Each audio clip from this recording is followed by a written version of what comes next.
Well, good afternoon, ladies and gentlemen. Thank you very much for joining us here at the Virtual Institute for Government. This backdrop is just a clever bit of tech. I'm not actually at our building in central London. My name is Akash Pound, and I'm very pleased to be chairing today's event on devolution and the future UK-EU relationship. It's now almost exactly 4 years since the British people voted to take the UK out of the European Union. And since then, we at the Institute for Government have followed pretty much every twist and turn of the process, and there have been many. Just in the last month, colleagues of mine have published reports on the civil service after Brexit, on the challenges in implementing the Northern Ireland Protocol, and on different possible ways that the UK and EU could secure more time for negotiating, implementing and ratifying a new relationship. And we will come on to some of those themes in today's discussion. We've also at various points looked at how Brexit and its aftermath will affect devolution and the governments in Edinburgh, Cardiff and Belfast, which brings us, of course, to the purpose of today's event.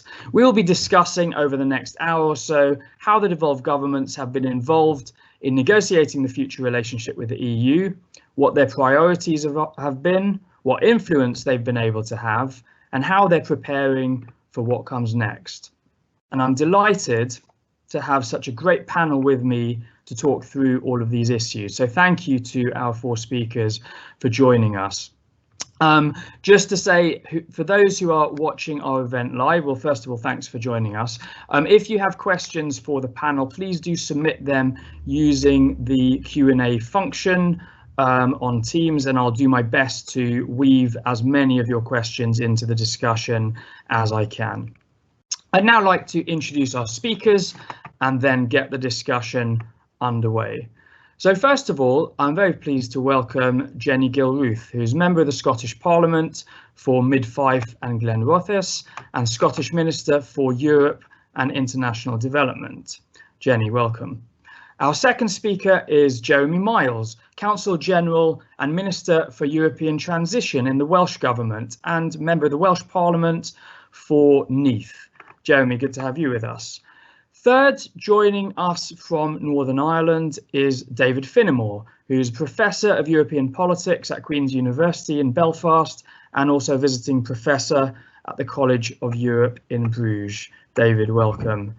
And finally, just to mention that unfortunately due to technical problems, Sir David Liddington, who was due to join the panel, has been unable to take part. We hope to have him with us for another as soon as possible. But instead, and with great thanks to her for stepping in at late notice, I'm very pleased to be joined by my colleague Maddie Timont-Jack, who's a senior researcher here at the Institute, a core member of the Brexit research team, who also dabbles in devolution questions from time to time. So welcome to all 4 of you. OK, so I'd like to start with, well, what's happened just last week when the Scottish and Welsh First Ministers wrote to the Prime Minister calling upon him to seek an extension to the transition process. That was rejected by the Prime Minister and by Michael Gove almost immediately, and the government reconfirmed that the transition to a new relationship with the EU will come to an end on 31st of December, meaning that the UK will leave the single market and customs union with all that goes with it at that point. Jeremy, were you expecting that response, or did you have any genuine hopes that the government might change their position at this late point?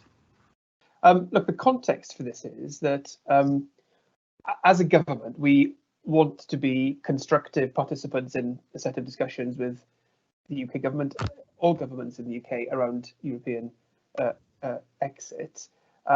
When we were negotiating the withdrawal agreement, we were repeatedly told that when we got to the next phase, the future relationship, there would be much greater participation, much greater engagement and involvement. So what happened on Friday of last week was as you say, both First Ministers wrote a letter making it clear what the case was, in our judgment, for extending the period for negotiation and transition. And the response that came back from that really effectively was a public tweet by Michael Gove indicating the UK government had given notice of no intention of doing that. Actually, what ought to have happened as a result of that is there ought to have been discussions between the governments around it. And it isn't simply about repeating one's position, it's about engaging with the arguments that governments are making. That evening, there was a scheduled discussion around the high-level meeting, and the Scottish Government and the Welsh Government decided not to participate in that meeting. But it's worth probably bearing in mind that that wasn't intended to be a sort of substantive set of discussions that evening. It was likely to be, a readout of the UK government's perspective in oral form. And that's no discourtesy to anybody in that forum, but that absolutely isn't the basis upon which proper intergovernmental relations can be conducted in relation to something as significant as EU departure. Now, the point isn't that these relationships should depend on whether governments agree or who the people are sitting around the table. They need to be sufficiently robust to be able to cope with contrary arguments being put by governments on matters of significance, and able to be resolved regardless of who the individuals happen to be around that table. So, as I say, what ought to have happened was a set of proper engagements around the decision. The decision didn't need to be taken on the day it was taken, and it ought to have been the subject of proper reflection and discussion between the governments. Now, that's not to say that the prospects of persuading the Prime Minister to change his mind were very high, needless to say, but that isn't the basis upon which governmental relations can proceed. They need to be on the basis of mutual respect and parity of esteem, and that was, we felt, sadly very lacking in that response. Okay, thanks for that. Jenny, I suspect you agree with quite a lot of that, and I will come to you in a moment. I first just want to bring in Maddie on this point. So is that it then, Maddie? Is the idea of an extension dead, or is there any chance of yet another twist in this long tail, do you think? Well, I think for the moment, obviously the UK government has made its position very clear, and clearly there is not the political will or interest in extending the transition period at this point. This is something, though, as you said in your introduction, Akash, this is something that the IFG has looked at, though. If the UK government were to change its mind at a later point in the year, particularly probably looking at the sort of implementation challenge, the sort of challenge of actually getting ready for what changes in the future relationship with the EU will mean for the UK. If they did decide later in the year that they wanted a bit more time, I think we have looked at the fact there are other ways to do this. So one of the options we looked at is actually whether the two sides could amend the withdrawal agreement itself to change the date the transition period would end on. This is something that there's a lot of disagreement really about whether this would be possible or not. Some people say under international law you can amend those treaties, but I think on the EU side there's a bit of a concern about what the legal basis in the EU treaties would be for amending it. So if the two sides wanted to do this, likely they'd need a judgment from the ECJ beforehand just to make sure it is on a solid legal foundation. I think one of the other options we looked at, which potentially is more realistic, or maybe will have a bit more it might be more palatable anyway to the UK government, would be to include something like an implementation period within a future relationship treaty. So that would be accepting the two sides have reached the negotiations that they want. They know what they want from the future relationship, but realise that actually there's not enough time, particularly say for businesses, to actually prepare for what that looks like. So within the future relationship treaty, you could sort of embed a bit more time to prepare. Now, there's a bit of a question about what that would look like. Is that something that's very similar to the transition period we've got? Is it more of a sort of phased in area approach across different sectors of the agreement? But that, having said that, that would then be up for negotiation. And if the negotiations on the future relationship are coming down to the wire, if you then have to have further negotiations on an implementation period, that might prove challenging. And there's also some questions about what that would then might mean for ratification on the EU side, and whether or not the national parliaments in the EU would need to play a role, which then would take longer. So it's definitely not straightforward, but I do think that if there's political will on both sides, I think there could be a way to buy more time. Where I think it probably becomes more challenging is if the two sides haven't reached an agreement at all, so you don't have that sort of opportunity to bed that into a future relationship, and it feels difficult to imagine the two sides agreeing a sort of standalone further transition period if they can't agree on a future relationship at all. Okay, thanks for that. So yeah, some possible but quite complicated options there, and that's an excellent summary of our recent report, Securing More Time. So do go read that, anyone who's interested in the full explanation of those options. Jenny, what's your position on this then? I mean, as I said, I know you'll have been, like Jeremy, disappointed in what happened last week, but what does the Scottish Government do now? Do you push for any of those alternative options that Maddie's laid out, or is the focus now very much on just getting a deal concluded and implemented in the next 6 months? Thank you, Akash. Yeah, well, I think just to reflect on some of Jeremy's contributions, he's absolutely right to say that, you know, we need to have these negotiations between the devolved administrations conducted on the basis of mutual respect and in terms of parity of esteem. And Maddie mentioned there being a lack of political will in terms of there being an extension. I think that's right, and we need to acknowledge that. But we should also reflect on the Joint Ministerial Committee on EU negotiations and the terms of reference that were established there that state that, you know, all 4 administrations should seek to agree collectively the UK negotiating position and jointly to oversee the negotiations. That group did not meet at all between late January and last month. I think that's really problematic, and all we are asking is for the UK government to honour those commitments. In terms of the letter last week, as Jeremy outlined, in that letter, what we're asking for is a reboot of the way the UK government involves the devolved governments in the Brexit process. I think that's only fair. We're not looking for a readout. We need to have more of a proactive and meaningful discussion.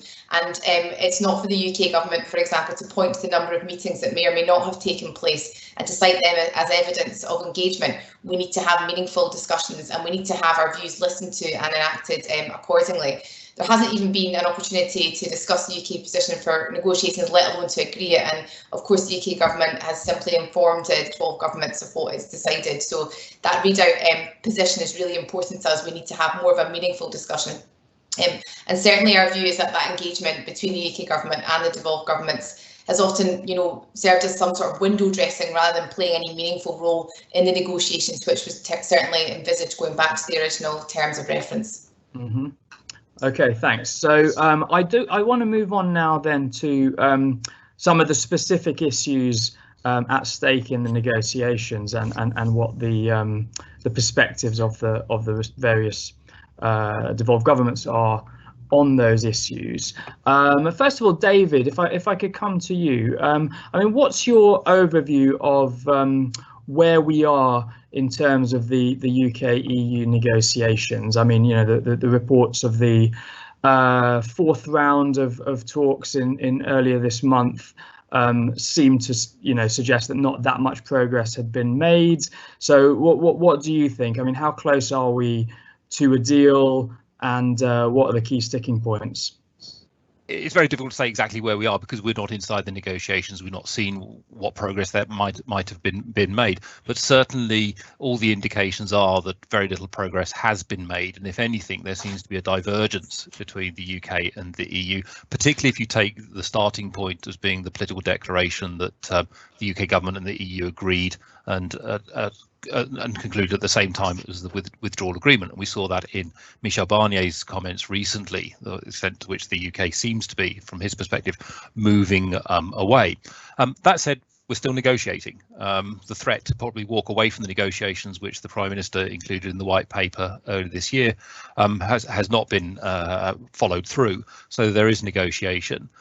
That said, as we've seen from a lot of the media reports, there's a considerable range of issues on which there are outstanding differences, whether that be level playing field and regulatory alignment, whether that be fish, whether that be governance arrangements.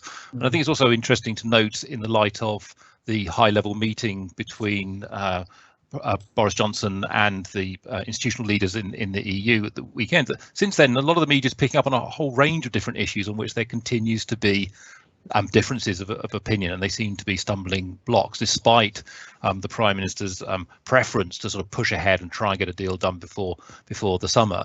I think if we put this in sort of comparative context, previous negotiations, we were anticipating 16, 18 months of negotiations before an agreement was reached. The timeline is exceptionally tight. And if you're going to get an agreement, it's probably not going to be anything like what you were possibly aspiring to when the UK left the EU, or at least concluded the withdrawal agreement and the political declaration. There's clearly a desire for agreement, but I must admit, you have to be an extreme optimist to believe that there's going to be a substantial agreement in place before the end of October. And that if anything, we're probably going to have a very shallow agreement, possibly regulating trade, but then building on that in other areas in terms of future negotiations after the end of the transition period. OK, thanks for that. And also to you, David, I mean, we've had a question in actually already from Patrina, who's watching, who points out that there's no political will, as we've said, by the UK government to extend transition. But what about on the EU side? Would there be openness, do you think, on the EU side to potentially building in an implementation phase, which, as Maddie said, is one option given how short the time is? OK, I think the EU has always indicated that it has been open to an extension, or I think recognising the fact that you're operating under very, very constrained timeframes here. There's a pragmatism there, and I think if there were ways in which you could create some implementation period, then I think they would be willing to look at that.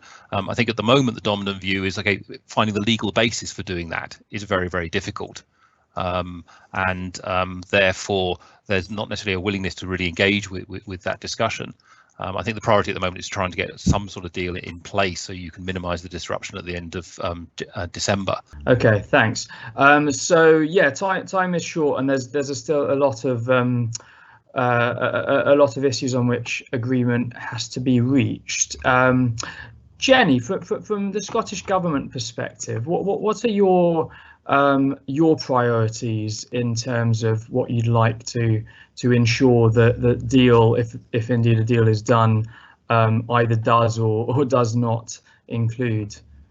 Well, I think if you go back to 2016, I mean, we need to reflect upon the fact that Scotland didn't vote for this to happen, and yet we are trying to, as best we can, compromise and work with the UK government on an issue which the majority of our population is not in favour of. So going back to 2016, we published Scotland's Place in Europe, and we made a shift in terms of our membership of the single market and the customs union. That was quite a shift for us in terms of policy, but it was also in response to the result of the referendum, which we accept. We might not like it, but we accept the result of it.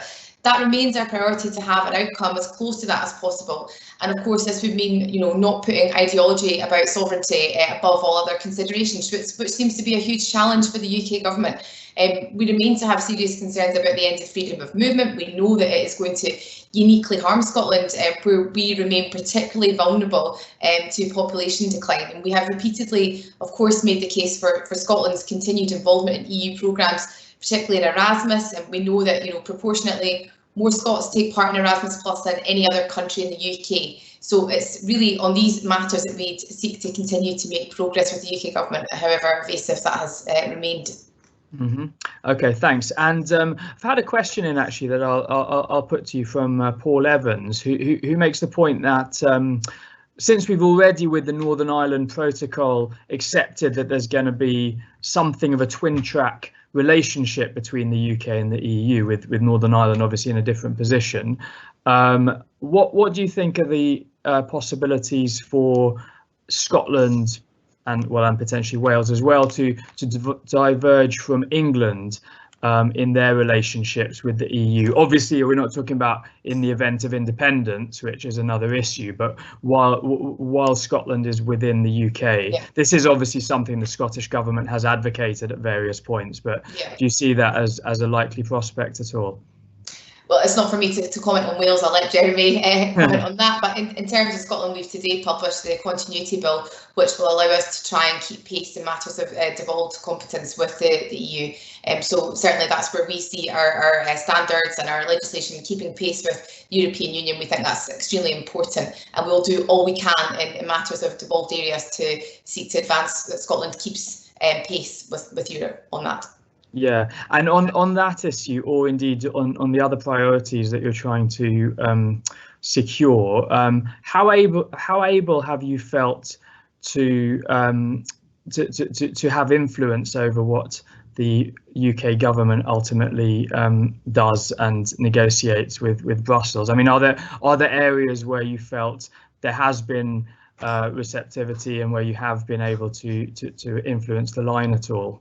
No, I mean, I think as Jeremy set out, it's been quite a frustrating process. And one example is on fisheries. We tried to get movement on fisheries, which is of particular interest, of course, to Scotland, to request that at least our officials were in the room, as it were. That has been ruled out, and it's really worrying that these talks are now going to go into detail without us being in the room on that matter, as an example. But we found it extremely frustrating, the process, and not least by the lack of conversations or meaningful discussion between January in terms of there not being a JMC-EN until last month. And we appreciate, of course, that the unique pressures that all governments are under, the UK government, not least ourselves, in terms of fighting COVID-19. However, because there have been no discussions and no meaningful input from the devolved administrations in that time, there has felt like there's been a lost opportunity, certainly from our perspective, to get movement. Okay, thanks for that. So Jeremy, and turning to you, you're a bit of a veteran now, I think, of negotiations with the British government over Brexit. I mean, what's been your experience of this most recent phase? Because I mean, we've spoken before personally, and you obviously were on public record expressing frustration at your ability to influence the Article 50 negotiations. Have things changed from your perspective? Have you found it easier, more difficult to have influence over the negotiations over the future relationship? And I would say, Akash, actually, the promise was that once we got beyond the withdrawal agreement, that we would be in the kind of sunlit uplands of closer engagement. But that's actually, I would say that, if anything, engagement has become worse, actually, and certainly worse under the Johnson government than under the May government. I think it's been quite markedly different in that sense. I think, just to be crystal clear, that for however this negotiation turns out, for good or ill, it will have been the UK government's negotiation. I mean, there's no sense in which it has been materially influenced by the devolved governments. And I think, actually, the test we ought to be measuring against isn't whether a deal exists, because plainly it seems to me pretty likely that some sort of deal is achievable. The question is, what does the deal do? And from our point of view, even plainly our position as a government was different from that of the UK government about the kind of relationship we wanted with the European Union. But even if you took the UK government on its own terms, the political declaration agreed by Boris Johnson, in fact, this set of negotiations simply isn't going to end up in anything which looks like that. And from our point of view as a government, we want to see prioritising access to EU markets. We want to see no tariffs on trade. We want to have cooperation on security and the environment. We want to have continued access to EU programmes. And the point that you were making in the question you put to Jenny about divergence, I think there is a possibility, for example, in the space of EU programmes, that even though UK government, as it were, on behalf of England, doesn't think that continued full participation is what they want for England, there's no reason why they couldn't negotiate access if the Welsh or the Scottish or Northern Ireland government wants it for their own countries. And I think that would demonstrate, some capacity to compromise with the EU on this issue, and would allow divergence within the UK.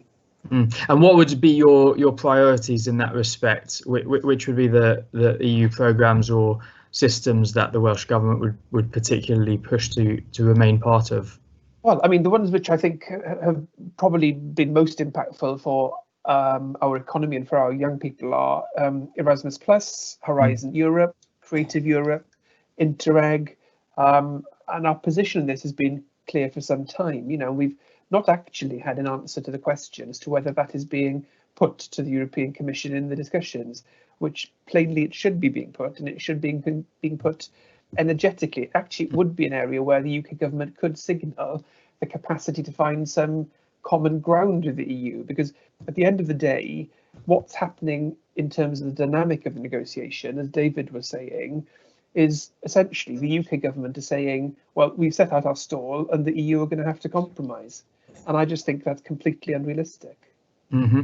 And have you found it useful to make the case for that kind of ultimate arrangement in Brussels? I mean, has that been part of your strategy to speak with the EU institutions, or indeed to other member states? Have you found openness to listening to the Welsh government perspective? Well, there are two aspects to that. We absolutely are not in the business of, undermining the UK government's negotiating responsibilities, which is what they are, in fact, on behalf of the entire UK. But they are on behalf of the entire UK. But the second point is we've been, from the very start, actually, we've been, I feel, pretty rigorous and evidence-based in the case that we have been making throughout. And we've obviously made sure at all points that the EU institutions are aware of what we are putting in the public domain as the case for Wales, if you like, in this context. So I think there's a balance to be struck. We take every opportunity of making the case for Welsh interests, but actually it's the UK's government's responsibility to negotiate on behalf of all parts of the UK, rather than, as is certainly the case in relation to EU programmes, a view based upon, I would submit, its view of what's in the interest of England. Okay, thanks. One question we've had that I will put to you, Jeremy, as well, which is from Ian McLean. So he asks, here's a constitutional question. Is there a route for Scotland and Wales to go to court, or is that ruled out by the refusal of the Supreme Court to accept the devolution angle in Miller 1, namely the Miller case of 2017? So I think I would understand that to be yes. I mean, is there any way that the devolved governments could potentially bring a case against the UK government for trying to potentially push through a deal that does not ultimately have the consent of the devolved governments, even though presumably it will impact upon devolved competences? Well, as you said in your question, the Miller case demonstrates the fact that the Sewell Convention, which is what this essentially amounts to, is not justiciable, unfortunately. Our strong view is that it should be, by the way, and that it should be enumerated in statutory and given statutory codification. But we have been to court unsuccessfully in this, and actually, we shouldn't, in a sense, crow about that. Not that we do, by the way, but these things ought to be capable of resolution on the basis of well-functioning intergovernmental machinery. And we've been consistent, really, in putting forward reasoned and, we feel, pragmatic proposals for which could form the basis for those sorts of intergovernmental relations into the future, reform of the JMC, replacing it with the Council of Ministers, those sorts of things, which would function to minimise tensions, and I think would lead to a more constructive and, I think, credible set of negotiating positions for the UK government to advance on behalf of the UK. Okay, thank you very much. So we've heard from Scotland and Wales. David, I'd like to come back to you now.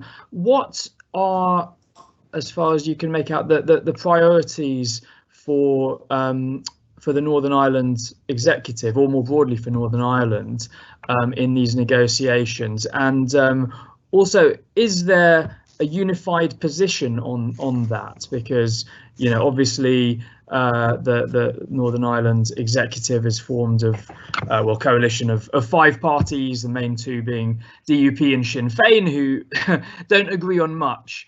What's the position at the moment? Have they got a common united front? Okay, well, I think we've not had any public statement to the effect to demonstrate that there is a united front on this, partly because COVID has taken over so much of government business, and whereas at the beginning of the year, when the executive was re-established, we were expecting some quite prominent statements on the programme for government and what the priorities would be. Those have not materialised. But that said, I think there are 2 priorities. One is to get the protocol implemented in a way where the disruption for Northern Ireland in the context of its position within the UK is minimised. And so that is a key priority at the moment, and that any flexibilities within the protocol are maximised and really used. In terms of the future relationship, I think there the interest is, and it's a very high level, it's not been really detailed, is to ensure that whatever comes out of that relationship doesn't exacerbate the tensions which the protocol creates for Northern Ireland for its position within the United Kingdom as regards trade. Because I think if we do not have a substantially developed trade arrangement with the EU, which includes a degree of regulatory alignment, then the tensions for the movement of goods between Great Britain and Northern Ireland increases. So there's significant concerns there. That said, beyond that, if you look at the political parties' positions, clearly you've got three of the political parties wanting as close a relationship as possible, very much along the lines that Scotland and Wales are looking for, continued participation in a whole range of programmes, different forms of cooperation. I think for the two unionist parties, they're more keen to ensure that whatever happens for the UK, Northern Ireland is in as far as possible lockstep with the rest of the UK. But the positions are not particularly well developed at the moment. Yeah, and I mean, a year ago, of course, the UK government perhaps would have been more likely to have to take into account what the DUP in particular said or thought on these issues, given the position in Westminster at the time. I mean, the government now has its big majority. I mean, do you have a sense of how influential the voice of the Northern Ireland parties and the Northern Ireland executive has been in the last few months? I don't think they've been particularly influential at all. I think we see a similar situation to the one which Scotland and Wales are finding, is that the extent of UK government engagement with Northern Ireland to work out what Northern Ireland wants from these negotiations or from the implementation of the protocol has been minimal. Yes, there's often a seeking information, but quite often it's receiving a readout on the UK government position. That said, it has to be recognised that in terms of the implementation of the protocol, Northern Ireland does attend meetings of the Joint Committee. So there is at least a presence, but the extent to which the UK government's position that it's going to adopt there is one which is formulated on the basis of developed consultation. There's very, very little evidence to suggest that's taking place. So it goes back, I think, to the point that Jeremy was making. You really do need more effective intergovernmental structures within the UK to ensure that the position is one that reflects, in this case, Northern Ireland as well as Scotland and Wales in what the UK is putting forward. Yes, and we've had a question on that actually from David Gow, who asks, is there any point in retaining the JMC framework? That's the Joint Ministerial Committee framework in which devolved ministers are sit around the table or virtual table with UK ministers. The question goes on: the UK government clearly sees little or no merit or purpose other in such meetings other than for setting out and imposing its views. Is that your view, or I mean, what should that machinery actually look like, do you think? I think that there has to be some machinery, and whether you build on what you've got in the JMC arrangements or whether you start from scratch because they are tainted with a sense of inaction and lack of engagement from the UK government, I think that's open for debate, but there do need to be structures. But one thing I would add onto this as well, from a Northern Ireland perspective, because Northern Ireland is in a particular relationship with the EU, there is a question as to whether the JMC mechanism really works for Northern Ireland in terms of the protocol. Does there need to be dedicated arrangements which are related to the protocol per se to ensure that the Northern Ireland voice feeds into the UK government position? But we're at a stage where I think a lot of the promises which were made back by Theresa May about ensuring that devolves are involved in the process of formulating the UK government position simply have not been delivered on, and that you've really got to have a reboot here. Okay, great, thanks. And yeah, we will hopefully come back to the protocol in a moment. Maddie, I'm going to come to you in a second. Just a quick mention to all those watching. Do please keep feeding in your questions. We've had a few good ones already, but keen to take more. So please add those via the Q&A function. Maddie, so turning to you, I mean, you've listened to the various points made so far. I mean, when you look at the big picture, do you think the UK government has done enough to take the devolved views into account in this process, and what do you think is the right structure maybe for intergovernmental relations around Brexit in particular, and potentially also around future other trade negotiations and so on? Well, I mean, obviously you've already heard from people who've been directly in the room in, for example, those JMCEN discussions, and clearly it hasn't worked in terms of building consensus across the UK in terms of building a sort of UK-wide approach to the negotiations. And as I say, if we did take a bigger picture, I think this has been a criticism of the UK government from the start. You know, Jenny talked about there being a sort of 4 or 5 month gap of JMCEN meetings this year, but I think in October there wasn't a meeting. In 2017 there wasn't a JMCEN meeting between, I think, February and October of that year. And during that time, Theresa May triggered Article 50, for example, and also introduced the EU withdrawal bill. So clearly this has been a bit of an issue throughout. I think I obviously take Jeremy's point that it does seem like Boris Johnson's government seems less willing to engage. And again, you know, obviously Jeremy can speak to that in much more detail than I can. I think it's been quite interesting looking back over the last few years, because it does feel like there has been a sort of bit of an up and down experience. So negotiations largely doesn't seem to have worked, and I think there is obviously a challenge of the fact that the UK government just has very different priorities for the future relationship with the EU than the Welsh and Scottish governments, and also Northern Ireland executive when it came back. Well, you know, for most of the withdrawal agreement negotiations, there wasn't an executive in Northern Ireland, which made that very difficult. So you've obviously got the political context, which does make it tricky. I think what I found quite interesting is looking at when there has been better cooperation, so particularly around no deal planning, and I think, you know, that's carried through particularly to the start of the response to coronavirus this year. You know, when there have been issues, it feels like there is more of an impetus for the UK government to go out and engage better with the devolved administrations, and possibly there's more of a joint sense of purpose. I think it'll be very interesting to see whether that will continue around preparations for the end of this year on Brexit. I sort of withhold judgment on that at this stage. In terms of what structures might work, I mean, you know, in 2018, I think March 2018, the governments agreed to an intergovernmental relations review. We still haven't seen the results of that review. There's big questions about, for example, the dispute settlement mechanism. At the moment, essentially, the UK government can choose to ignore a dispute raised by one of the other governments. That strikes me as something that's quite important to address if you want to build trust and build a sort of more meaningful relationship.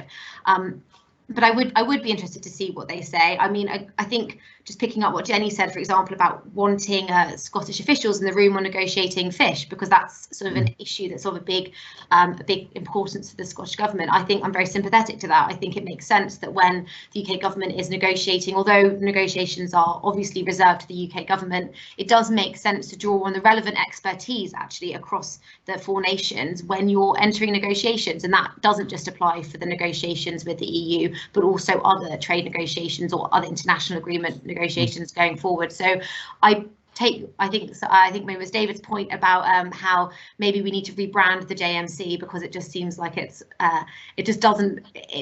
so criticised that actually probably starting afresh might be quite a good idea. But I think there's also just a bit of a question about how the UK government wants to sort of build a bit more trust with the devolved administrations. And although it seems like Boris Johnson's government is not as interested in that, I do hope that changes, and that actually that the government itself also recognises the value of, as I say, drawing on that expertise from the devolved governments, making sure that any trade deals they strike serve the businesses across the UK rather than just sort of focusing on English interests. So I think that there is a value add there for the UK government that I think it's really important that it considers. Okay, thanks very much, Maddie. Jeremy, I saw you were signalling to come in. I think when Maddie was talking about the experience of working together on no deal preparation, although it might have been on another point as well. And there's also, actually, sorry, before you do come in, there's another question that's just popped up that I'll put to you at the same time, which is from Shauna McGean. Thank you for this, who asks, when will the IGR, Intergovernmental Relations Review, be done? That's probably a hard one to answer. What progress has it made recently might be an easier one for you to comment on. And do you think it will include plans for liaison with the devolved administrations on UK-EU and/or UK international trade matters? So yeah, if you want to comment on that as well, that would be helpful. Certainly. Just the first point in relation to the JMC and Maddie's comments about that. I mean, our position as a government is that it needs fundamental reform. But I think, frankly, if it did what it said on the tin, it would be a start. You know, there are terms of reference which are designed to seek agreement. And I think if it did that, that would be a foundation on which more could be built, really, if one was to take an optimistic view of it. And on the point of trade and on the point of preparations, subject to quite an important caveat, I think it is important to acknowledge that there are examples of good working between the governments. So on international trade with third countries, for example, our experience, certainly as a government, is that there's been much more engagement and involvement in those areas. And in the early stages, certainly, of preparing for, how we responded to coronavirus and the passage of the Coronavirus Act, I would say there was a good level of joint working. So I think the challenge is, where the UK government recognises it's an emergency, so there's a need to cooperate, or it's a public health issue, which is clearly in their minds devolved, it feels like it has been easier to work, and where perhaps interests are more aligned, additional trade opportunities for third countries, then perhaps it's easier in that space. But the challenge is to put in place machinery which works when political interests aren't aligned. That's actually when those structures come into their own, really. So I think that needs to be the focus, really, of further effort, frankly, and movement on the part of the UK government. On the question of the intergovernmental review, I mean, I don't know when it'll come to fruition. It's already past its intended conclusion date by some margin. At the last JMCN, which we had virtually a few weeks ago, all governments agreed that that would be re-energized, if you like. It certainly needed to be re-energized.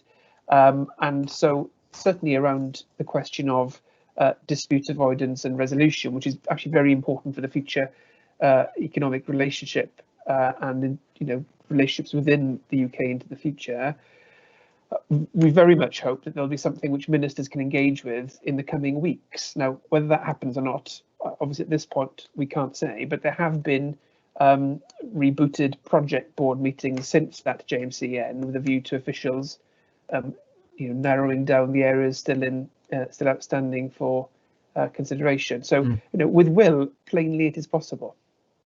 Okay, yeah, and that's something we'll certainly be following as well. But as you say, there's been a commitment to an IGR review going back, I think, to 2014 after the IndyRef in Scotland, and I wouldn't therefore expect very rapid progress, but maybe I'll be surprised this time.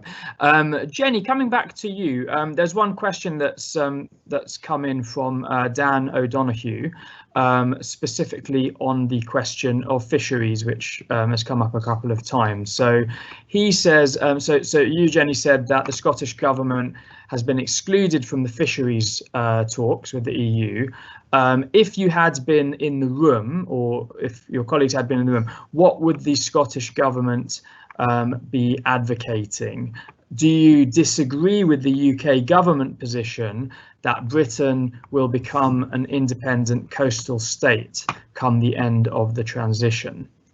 Well, look, I think we need to establish in the room when it comes to fisheries, and without our officials being in the room, it's very difficult to see the content of what's being discussed.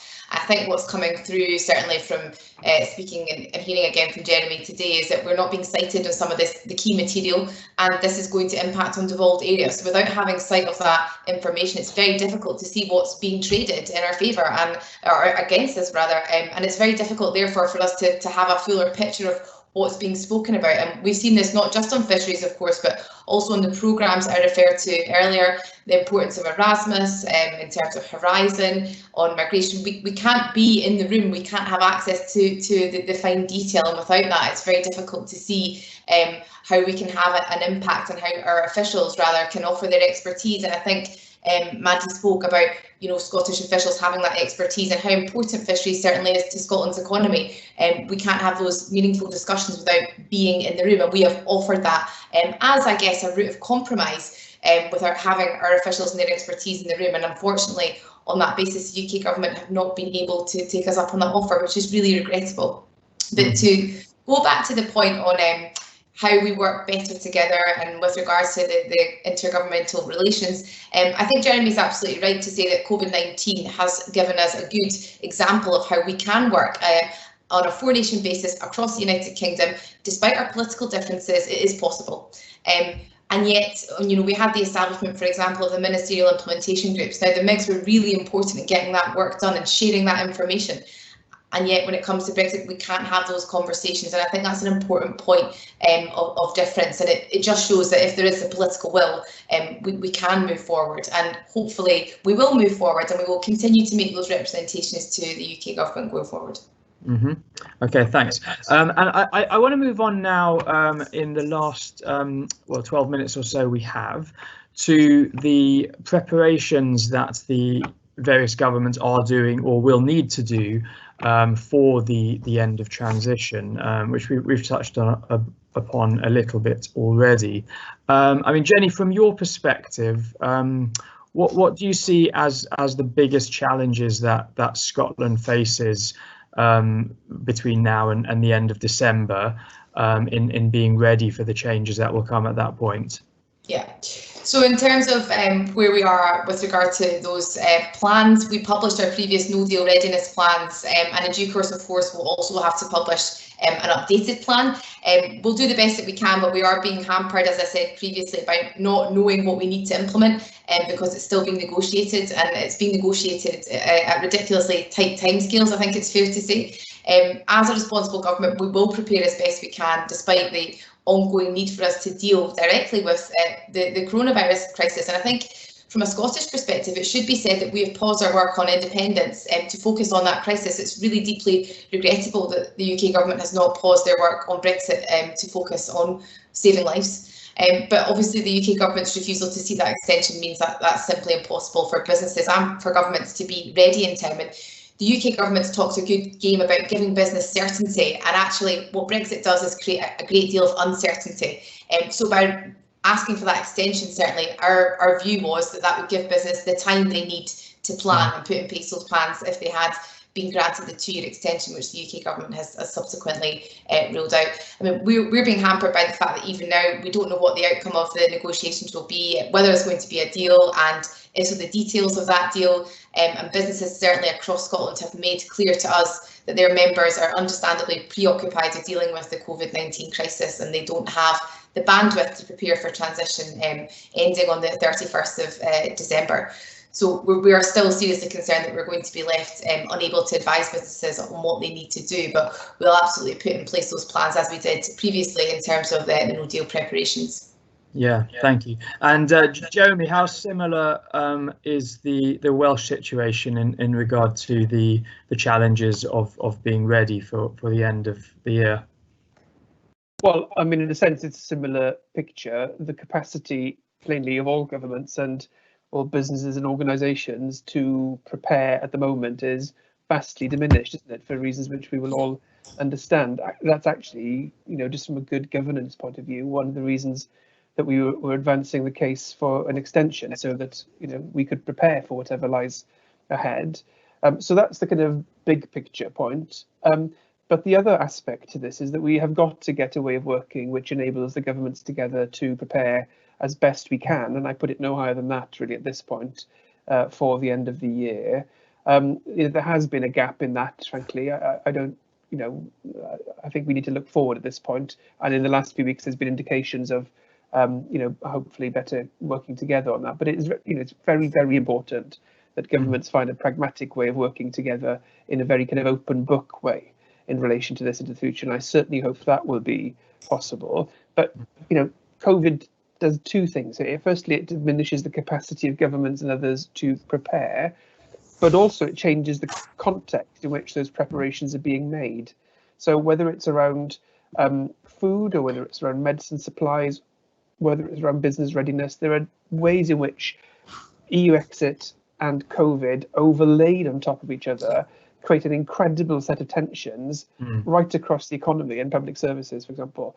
And so we obviously, as Jenny was saying, that the Scottish Government is doing, is we're also revisiting, obviously, the work that we did last year to prepare for what could have been a crash out at the end of last year, and updating that. Now, some things, frankly, we've learnt more about. So food supply is obviously a very good example of that, and threats around panic buying. So we know a little bit more about how to handle some of that for reasons which we will all understand.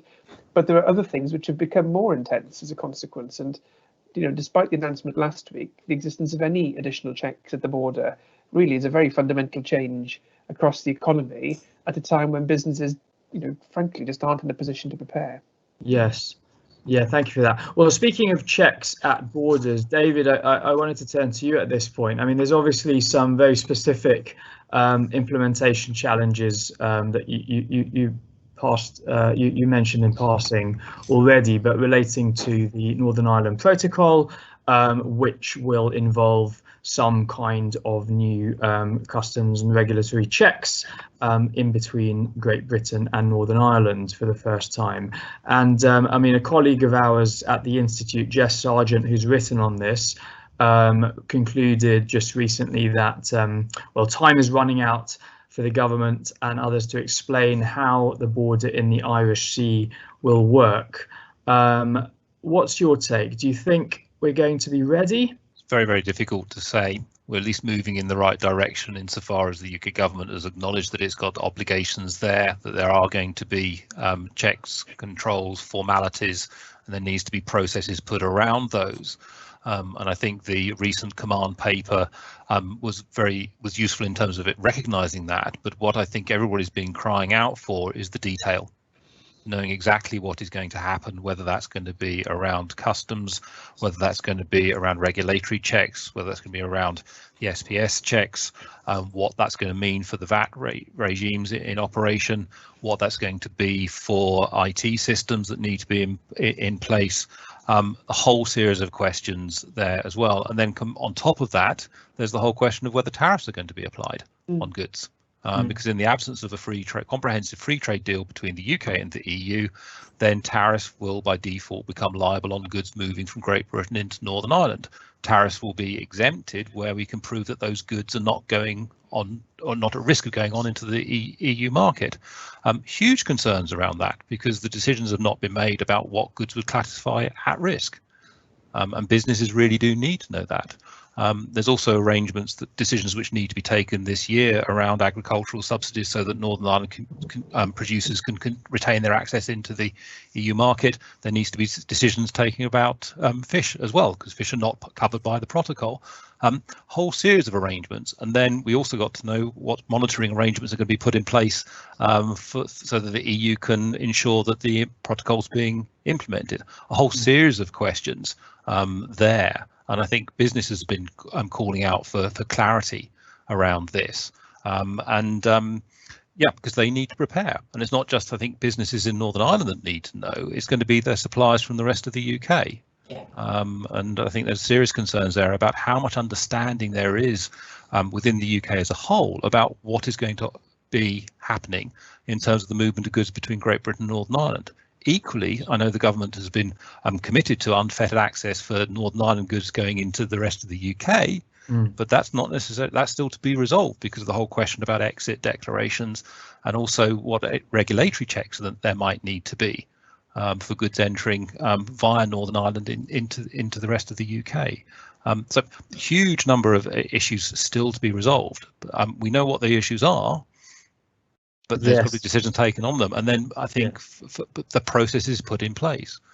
So what will those moving goods need to do in order to comply with those regulations? Yeah, a huge number of questions and issues to be resolved, as you say. Maddie, you've been doing some work recently on this question of readiness for the end of transition across all parts of the UK, I think. I mean, where do you see the biggest challenges as lying? I think that there's a question about government readiness, but I think, as sort of has already been discussed, to be honest, the big question really is whether business will be ready. So, you know, Jenny has already said, you know, there's an uncertainty about what the end of the year looks like. We sort of know what no agreement looks like. It's not quite the same as no deal last year. Certain issues have been resolved within the withdrawal agreement. So, for example, citizens' rights are protected, and we know there won't be a hard border on the island of Ireland, although David has very clearly set out that there are still big questions about what the border between Northern Ireland and GB looks like. But so it's not quite the same, but a lot of the plans that the government may have already started putting in place are there. So developing new systems to take place of EU databases, for example, there sort of has been more time to build those up. But we do know that the last few months, obviously, capacity in government in Whitehall, but also in the devolved governments just hasn't been there to be focusing on Brexit preparations. But I think that there are some things, for example, we know whatever happens, there will be needed to be more, there will have to be certain paperwork filled in at the border, and also there'll have to be some checks, the extent to which again depends on the deal. But the biggest problem is basically, as I said, is business readiness, particularly those trading in goods. I mean, what we have heard is just there is not the bandwidth in business at all to think about this. Teams who might have been working on Brexit last year have either been furloughed, made redundant, or reprioritised. There is not the cash to build up stockpiles in the way they did last year to anticipate any possible disruption at the border. And basically, even if government started telling business, which I think they are planning doing sort of from next month, they're going to be launching a new communications campaign. Even if they do that, there's actually just about a bit of a question on whether business has the capacity or resource to deal with it. So actually, I think we are going to be seeing a lot of businesses in October, November struggling to actually put in place any plans to deal with possible disruption at the end of the year, or really, well, inevitable disruption, the scale of which will depend on whether there's an agreement or not. Okay, well, thank you. We've covered a lot of ground. There was lots of other questions I was hoping to get to, so apologies if I haven't managed to put everything to the panel that people have suggested. But well, rather like the negotiations, perhaps we are running out of time. I'm not allowed to request an extension to that, I understand. So I would just like to take the opportunity to say thank you once again to Jenny Gilruth, Jeremy Miles, David Finnemore and Maddie Timont-Jack, our excellent informed panel, for talking us through all of these issues. Thank you to everyone who has tuned in. I understand there may have been some technical problems with the video, but hopefully you've been able to hear us okay and have found this a useful and informative discussion, as I certainly have. So until next time, thank you and goodbye.